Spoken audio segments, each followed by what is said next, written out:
నాడు ఉన్నది కదా, రాని అది వచ్చినాక మాట్లాడదాం. వర్గీకరణ సంపూర్ణమైనటువంటి సపోర్టు టీఆర్ఎస్ పార్టీది ఉన్నదని స్పష్టంగా మేము అసెంబ్లీలో చెప్పినాం. కానీ ఇక్కడ ఎస్సీ వర్గీకరణలో ఒకవైపున మాదిగలు కావచ్చు, రెండో వైపున మాలలు కావచ్చు, మా పర్సంటేజ్ అంతా పోతబెట్టిరని చెప్పి నిన్న మొన్న చూసినటువంటి. కాబట్టి నేనేమంటా అంటే ఇటువంటి లేనిపోని కన్ఫ్యూజన్స్ పెట్టకుండా, ఎందుకంటే పెద్ద జనాభా ఉన్నటువంటి వాళ్ళు కాబట్టి సామరస్యంగా పరిష్కారం చేయడానికి మీరు మళ్ళీ ఒకసారి పునరాలోచన చేసి ఇరు వర్గాల పెద్దల్ని కూర్చోబెట్టి ఏ పద్ధతిలో జరగాలి, ఉన్న జనాభా సంఖ్య ఏంది, ఏ పద్ధతిలో చేయాలనో చేయవలసినటువంటి అవసరం ఉంటుంది. అనవసరంగా లేనిపోని సమస్యలు వస్తున్నాయి. నిన్ననే చూసారు. ఎక్కడ చూసినా కానీ హైదరాబాద్లో అంబేద్కర్ స్టాచ్యూ దగ్గర కానివ్వండి, రాష్ట్రంలో జిల్లాలలో కానివ్వండి, రకరకాల బయట ఆ ఘర్షణ జరుగుతుంది. అంటే వాళ్ళ ఆందోళన చేసేయడం కానీ, ధర్నాలు చేయడం కానీ ఇటువంటివి జరుగుతున్నాయి. కాబట్టి వాళ్ళకు కూర్చోబెట్టి ఏ పద్ధతిలో చేసారు వాళ్ళకి క్లారిఫై అయితే చేయాలి కదా. వాళ్ళేమో 11% కావాలని వాళ్ళు అంటారు మా దగ్గర, వీళ్ళేమో మాలో మాకు 5% ఎట్లా ఇస్తారు, మా సంఖ్య పెరిగింది కదా, మా పర్సంటేజ్ పెరగాలని వాళ్ళు అంటున్నారు. కాబట్టి ఏదైనా గవర్నమెంట్ బాధ్యత కాబట్టి ఇరు వర్గాల పెద్దల్ని కూర్చోబెట్టి దానికి సమస్యకు పరిష్కారం చూపేయండి. భాగంగా పద్మారావు నగర్లో మరి పద్మారావు నగర్ పార్క్ కానివ్వండి, అదేవిధంగా వెంకటాపురం, సరే ఇక్కడ ఉన్నటువంటి చాలా డెవలప్మెంట్ ఇంకా మీకు తెలియదు ఏముంది, 10 ఏళ్ళ నుంచి ఏం డెవలప్ జరిగిందో దానిలో భాగంగానే మరి డెవలప్మెంట్ కార్యక్రమాలు మరి బ్రహ్మాండంగా ప్రజలు సంతోషంగా ఉండాలనేటువంటి ఆకాంక్షతోని చాలా కార్యక్రమాలు మీకు అందరూ తెలుసు. రోడ్లు కానీ, సివరేజ్ కానివ్వండి. రెండోది స్ట్రీట్ వెండర్స్ది ఒక ప్రధానమైనటువంటి ఇష్యూ. ఆల్రెడీ మనం చెప్పినాం, మళ్ళీ అక్కడక్కడ కొంత ఇబ్బంది పెడుతుర్రు.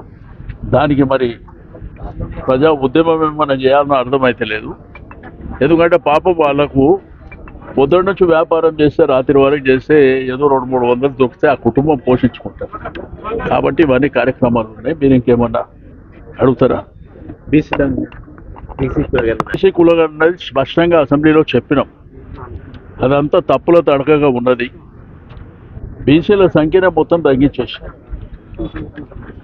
అది నేనే కాకుండా మేధావులు కానివ్వండి అందరూ కూడా, అంటే దగ్గర 63 లక్షల మందిని తగ్గించేసారు. వాళ్ళు ఎక్కడ పోయారు చెప్పే పరిస్థితి లేదు. 2011 సెన్సస్ ప్రకారం 3,50,00,000 చిల్లర ఉన్నారు అనేది మన జనాభా. రెండోది సంవత్సరానికి గ్రోత్ ఉంటుంది, 13.8% గ్రోత్ ఉంటుంది. అయితే 2011 తర్వాత కేసీఆర్ గారు సకల జనుల సర్వే చేశారు 2014. అది చరిత్ర. అది ఒకటే రోజు ఒకటే దినం అందరిది సర్వే చేశారు. బట్ ఆ రోజుల్లో ఏంటంటే 3,68,00,000, అంటే 3 సంవత్సరాలకు 18 లక్షల మంది పెరిగారు. ఇప్పుడు ఈ ప్రభుత్వం ఉన్న నివేదిక ఏదైతే పెట్టిందో దాంట్లో 3,54,00,000 అని పెట్టారు. 16 లక్షల మంది పార్టిసిపేట్ చేయలేదని పెట్టారు. అసలు 100% సర్వే ప్రాపర్గా జరగలే. ఎవరి ఇళ్ళకు కూడా రాలేదనేది ప్రజలందరూ చెప్తారు. ఓకే, మీ దగ్గర ఉన్న నివేదిక పబ్లిక్ డొమైన్లో పెట్టండి, ఎవరున్నారు ఎవరు లేరు అవన్నీ తేలిపోతే ఒకటి. రెండోది రీసర్వే చేయమంటారు. రీసర్వే చేయడం మూలాన కరెక్ట్ క్లియర్ కట్ పిక్చర్స్ వస్తాయి. ఒకటి ఏంటంటే 21,600,000 చిల్లర మంది బీసీలు చనిపోయినారు అనే లెక్క చూపిస్తాం. అదేవిధంగా ఎస్సీ జనాభా 1,78,000 మంది చనిపోయినారని చూపిస్తాం. అదేవిధంగా ముస్లిం జనాభా 1,66,000 మంది సరే చనిపోయినారు అని చూపిస్తారు. కొత్తగా పుట్టలేదు ఎవరు. ఓసీలేమో 8% ఉన్న ఓసీలు 2014 ఆటోమేటిక్ ఇప్పుడు 15% వరకు. అంటే దాంట్లో ఓసీ ముస్లింలు 2.48, అంటే 13 పాయింట్ చేంజ్ ఏమో ఓసీలని, ఓసీలలో ముస్లిమ్స్ 2.48 అని పెరిగిందని చూపిస్తాం. స్వాతంత్రం వచ్చినప్పటి నుంచి ఇప్పటి వరకు తెలంగాణలో 8%, అంటే 2014 లెక్కల ప్రకారం ఒకటేసారి 7% ఎట్లా పెరుగుతారు? ఓకే, పెరిగింది అనుకుందాం. మరి 7% పెరుగుతారు, వాళ్ళే పెరుగుతారా? బీసీలు పెరగరా? ఎస్సీలు పెరగరా? ఎస్టీలు పెరగరా? ముస్లిమ్స్ పెరగరా? అంటే అదర్ కమ్యూనిటీస్ ఏం పెరగరు. కాబట్టి నేను ప్రభుత్వానికి మొన్ననే అసెంబ్లీలో చెప్పిన, మళ్ళీ ఒకసారి రీసర్వే చేయండి. చాలా అనుమానాలు ఉన్నాయి, అందరు ఇబ్బంది పడుతుండ్రు, ఈ లెక్క ప్రాపర్గా లేదని చెప్పి. వాళ్ళు ఏం చెప్తున్నారు? ముస్లిం జనాభాని బీసీ జనాభాని కలిపి 56% అంట. అసలు ఒరిజినల్గా 2014 లెక్కల ప్రకారం 51% బీసీలు ఉన్నారు.